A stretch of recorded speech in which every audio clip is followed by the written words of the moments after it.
Welcome to Not Milk Never Milk. Subscribe if you're lactose intolerant.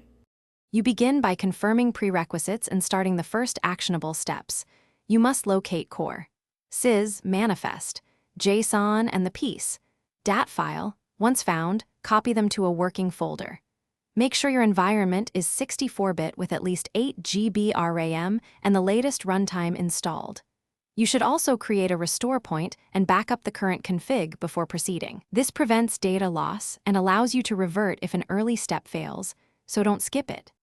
Once the basics are ready, you move into integration and detailed execution.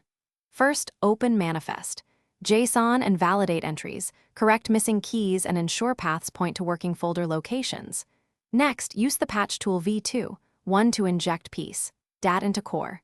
Sys, apply the patch in dry run mode first, then commit.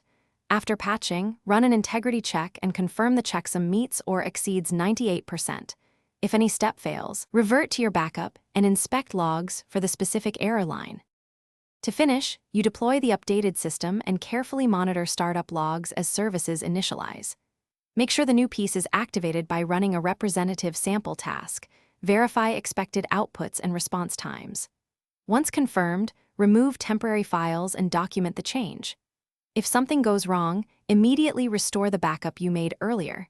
Then inspect the last 50 log lines for errors, focusing on mismatched paths, permission denials, or checksum mismatches.